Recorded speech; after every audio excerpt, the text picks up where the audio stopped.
All right. Woo, we're here. We're going. So, I just came back from a very long and busy weekend. I was at a track meet in Wisconsin for 2 days, and I tried my best to get homework done, but I was just not able to get much done. I was pretty much active till like 10 or 11 o'clock at night, and then would have to wake up at like 7 a.m. the next day. So I tried working on stuff in the hotel, but it didn't work.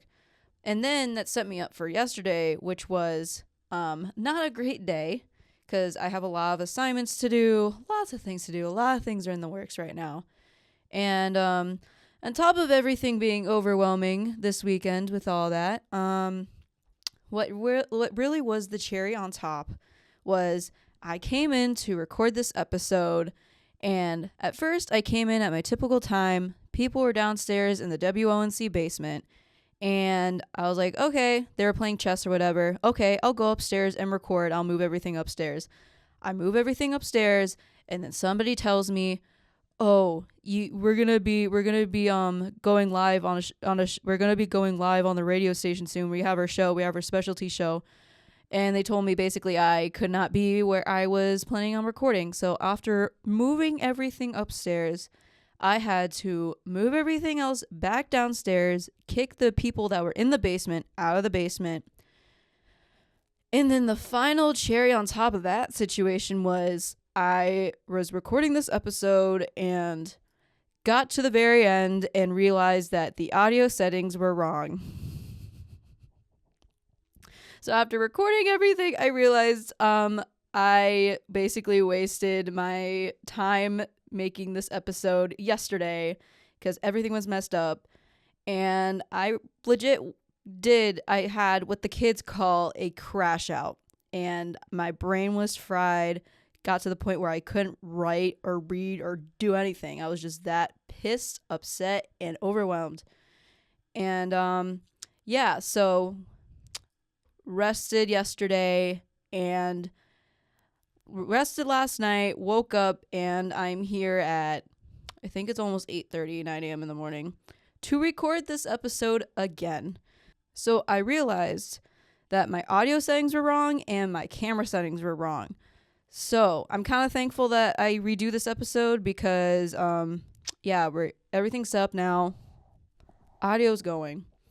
And yeah, I'm ready, and we're going to go straight right into it. Roll the intro.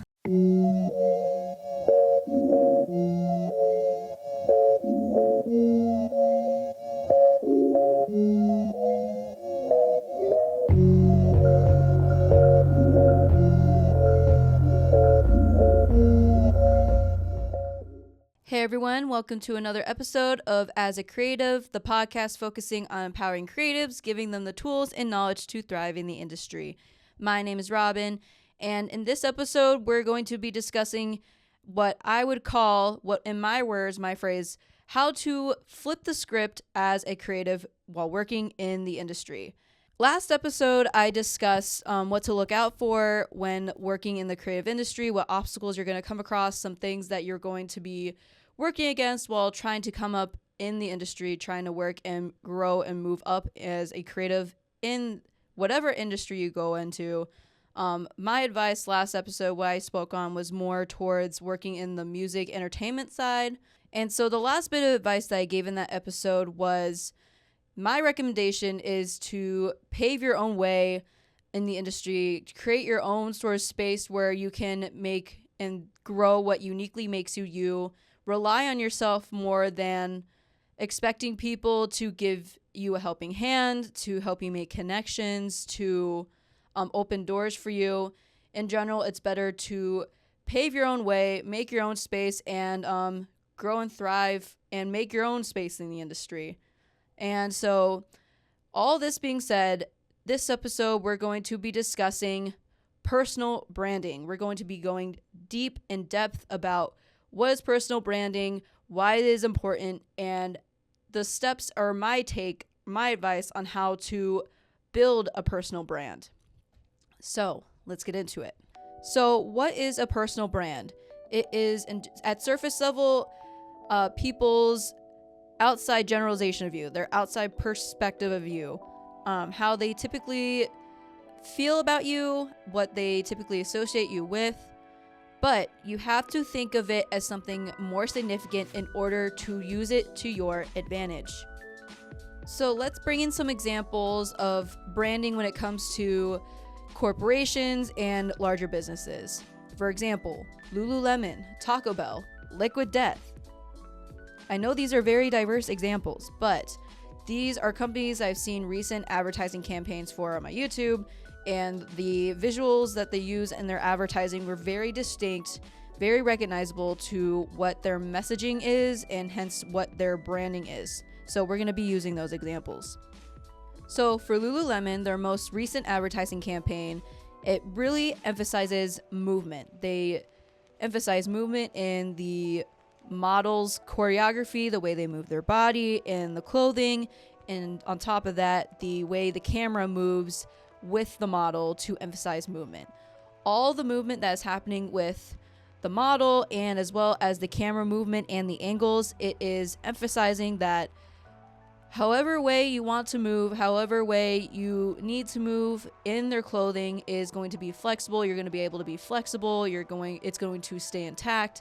You're going to feel comfortable regardless of however way you move or whatever activities you're going to be participating in, whatever you do. And this message, it goes back to their branding of emphasizing comfortability, flexibility, quality in their product, and emphasizing that their brand, that their clothing is meant for people that are active, not only active, but are looking for things that will make them feel comfortable and able to move. And again, this recent advertising campaign that they just did, it does a really good job of communicating their messages through the visuals. And another good example is Taco Bell with their most recent advertising campaign, and it is clearly evident that their target audience is young adults, from recent high school graduates to people in college, or again, young adults. They communicate that very evidently through the actors that they include in their advertising. Their most recent advertising campaign, they have young adults on a road trip somewhere, having a good time, lots of sun, lots of warm, fun vibes. The warm tones that are incorporated in their advertising with the road trip vibes of that advertising campaign, it does a good job of popping out that purple that is part of their branding colors. And again, it emphasizes the warm tones, the fun vibe of the advertising. It goes back to communicating that Taco Bell is a very trendy place for young people to eat a delicious meal with their friends when they're out and having a good time. And on top of that, it's affordable with their current product they're advertising is their value boxes. So another example is Liquid Death, which is a brand / company that continues to blow my mind because of how appealing they make their product. Reminder, you all know Liquid Death is literally canned water, but the way that they promote this product, the way they have branded this product to make it seem like it's this very edgy, out of the box, rebel-esque product that you should try to break out of the norm.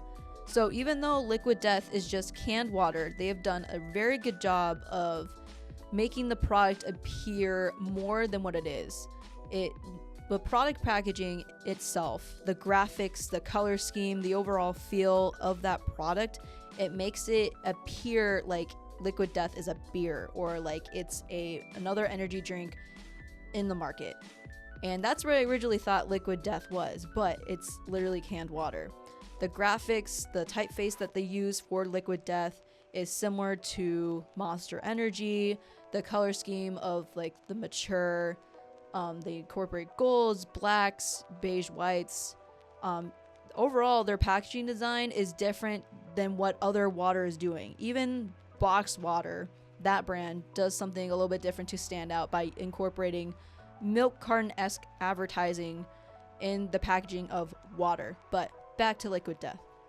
So with their product appearing to look like this very edgy, out-of-the-box thing, very different, out of the norm-esque thing that you should try, they know that their product appears to be like this edgy beer, or it looks like it should be an energy drink. In their advertising campaign, they play up to that.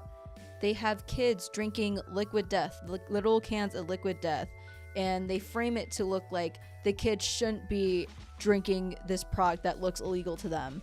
They have pregnant mothers drinking liquid death, making it seem like they shouldn't be drinking it. They have bus drivers even drinking the liquid death, making it seem like they're being irresponsible, but it's just canned water. Again, they play up to that their product doesn't look like the typical thing, that looks very edgy, and then their advertising plays into that. So their advertising campaign does a really good job of dressing up the product, making it seem like it's this edgy, rebellious product that people should be trying. And overall, they do a really good job of making the product appeal to people. The edgy vibes that they communicate in their packaging, their advertising, the overall feel, this is all part of their branding. They communicate that branding through visuals. So we talked about branding when it comes to bigger businesses and corporations. How does branding work when it comes to a singular person? Well, we see it all the time through celebrities. Chaperone, Sabrina Carpenter, Lady Gaga, Charlie XCX. Celebrities are prime examples of personal branding. For example, Sabrina Carpenter. So ever since she released her album last year that basically blew her up, so her album cover, first of all, the photo that was used, the way that that photo specifically was edited, the visuals that she incorporated throughout her music videos, Espresso did a very good job of establishing her identity, her look and feel, with the brown tones, the off-white tones, the overall warm tone of that video. That video did a good job launching because that was launched during the summer, like the beginning of the summer. So the timing of that release did a really good job, just the overall vibe, which emphasizes timing is kind of key when it comes to establishing a personal brand. So even the choreography in that music video, the scenes that they got, the planning that went into that, and even extending from the visuals of that. So even past the music visuals, the way that she looks, her very layered blonde hair, her outfits that she wears when she performs are very pink, very warm colors, very white, warm, light, fun, in a sense elegant as well. So the overall look and feel that you give Sabrina Carpenter now, because of the visuals, the way that she appears, is this 1950s-esque vibe. It's sort of like a 1950s retro if you were to bring those vibes of the 1950s into the 2020s. She has done a really good job of establishing this look, this feel, this identity to her through her visuals, the way that she looks, and keeping all that consistent. Another example, Lady Gaga, which she has done a remarkable job throughout the years through her very long career of establishing this very edgy, elegant, artsy feel to her identity, the way that she's bold with her looks, and she's very intentional with her art direction, even with her most recent music video for Abracadabra, which is so evident. There was so much art direction that went into that video. Another example, Charlie XCX, which last year she launched Brat, her album, in 2024, and since that album has dropped, the album cover, most notably the neon green, is very iconic to her now. She is just as associated with that neon green as Billie Eilish. So even with Charlie XCX, she is a very good example of using color to identify yourself and to associate your brand and identity with. That neon green is literally everywhere, and even just the basic branding of that album cover is something that not only creatives are replicating, but even like businesses and brands are replicating. So again, establishing a distinct look, just using color and just using visuals, is very essential to a personal brand. So what is personal branding? At a base level, it is basically your reputation. It is what people know you for what you do. So another level to it is how you appear, And again, with the celebrities I just mentioned, appearance is definitely a significant component to a personal brand. And I'll even bring in a personal example for this one. So for example, when I show up to track practice, I wear loose, most of the time oversized shirts with off-brand Amazon shorts, and I don't color coordinate because I don't got the time and money to care about that. And based off of that and how I appear, people can assume that style is just not something I prioritize at the moment. And so on the flip side of that, there are girls that wear on-brand stuff. They wear Lululemon, the Nike, the Adidas. They not only color coordinate, but they also coordinate the brand so it's the same brand that they're wearing. And this is something that I know and take notice of, is that they put time and effort in how they appear. And objectively, they appear better than me because they put that time and effort to style and to color coordinate and to put together outfits for the week. I, however, don't necessarily care about that at the moment, but objectively, they look better because it is noticeable that they put time and effort into that. So this gets pushed to another level if you are wanting to become a powerful entity, you are wanting to own a business, establish a name for yourself, get your name out there, establish an identity, or just be influential. So think of yourself as a business. What do you want people to think of you?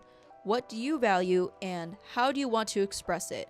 What makes you as a business and as a person unique and stand out? So we as creatives have an advantage. We have the ability to create identities, to induce feelings, to use our abilities with sound and audio to create something for ourselves. Compared to others, we have the ability to really create something that extends beyond ourselves. So think of a personal brand as an extension of yourself. What makes you you? How can you reflect that and communicate that with the rest of the world? What is the look, the feel, the imagery that you can incorporate that will form this identity and communicate that message to the rest of the world? So reflect on what makes you unique and what you want people to know, and find a way to make that digestible and understandable to people. And what I mean by digestible and understandable is that you don't want to be too broad. You want to be clear and concise so people can immediately understand what you and your brand is really about. And what I mean by digestible and understandable is to make sure that your brand isn't too broad, that it is very distinct and clear. So I'm going to insert an Instagram reel that came on my feed last week that really hammers the point home about making your brand very clear and distinct. And you do that through establishing very clear associations. Do you have any tips to building a strong brand? If I wear Chanel and Prada, then you associate me with luxury and expensive. Versus if I were to wear Lululemon and Aloe, you'd probably associate me with somebody in fitness and health. And so oftentimes people are asking about creating a strong brand. It's actually just creating strong associations. And so oftentimes when somebody doesn't have a strong brand, it's because they either make no associations or they make too many associations. So some people, for example, they will do collaborations with literally anybody on the internet who asks them. They'll be on anybody's podcast. They'll do anything. They'll speak on any stage. What is their brand? You don't really know what their brand is because it's much more about there's too many associations for you to understand what that person's about themselves. And so if you want to create a strong brand, create a few very strong associations that are core to who you are. So I'm in the process of trying to figure out my personal brand right now. And my issue is at the moment is making sure that it's not too broad. And it's because I want to do so many things creative wise. And so what I have to determine is which things that I do I want to promote. I currently am trying to incorporate my identity as an athlete and as a creative into this distinct identity for myself. But again, there are so many things I want to do in each of those realms that I really have to pick and choose which ones do I want to promote, because promoting all of them is going to make me way too broad. People are not going to understand what I do, what I'm about. So, and the reason why I'm sharing my personal experience with my personal brand at the moment is that personal branding is not easy. It is a intricate idea thing that you really have to fine tune, that you really have to take the time to develop and determine what it is for you. It's going to take time, and it's definitely going to take some time and error, but it definitely takes a lot of thinking to understand it in itself and also figure out how to develop your own personal brand. So once you determine what your personal brand is, use your creative skills, your abilities to market yourself. Working as a professional creative for a business or for other people, we are typically using our skills for other people. For example, if you are working for a company as a creative, you are designing stuff for them, logos, branding, advertising campaigns, even websites. As a camera person, you are taking photos for people, you are taking video of people, editing content for people. Most of the time, as creatives, we are trained, or we train ourselves to be so good at what we do with our creative abilities so people will hire us, so we can work for other people. Again, we have the ability with our skills to create something for ourselves. We have the ability with audio and with visuals to build identities and to induce feelings and really create something that extends like past ourselves. And that is what I mean by use your skills to market yourself, to build your personal brand, and how to flip the script as a creative, in my words. Use those skills that you are using for other people, that you're using to create work for other people. Use that to build something for yourself. And if you're having issues with that, put yourself in the shoes of the client. What do you want to communicate? How do you want to communicate that? What are the visuals that you can utilize? What are the audio, the sounds? What are those things that you can use to communicate that message, to get your point across? What is the overall feel that you can create through using your creative skills to make you attractive and unique? There are plenty of creatives that I have noticed, specifically graphic designers, that have utilized their skills with design to build a unique identity for themselves that makes them very recognizable in the industry. So like I said in a previous episode, I believe that building a personal brand is very essential nowadays when working in the industry, and building yourself as a strong creative professional, because not only does it show off your skills and it builds you up as this bigger professional entity, but it also shows to other design agencies, to other brands, that you know how to market yourself. And that is a very competitive advantage to have over other creatives.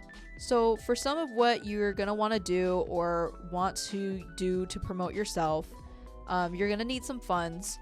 For instance, if you want to pay for some social media advertising like Instagram ads, TikTok promotion, I wouldn't pour too much money into it, but I would say it's worth experimenting with.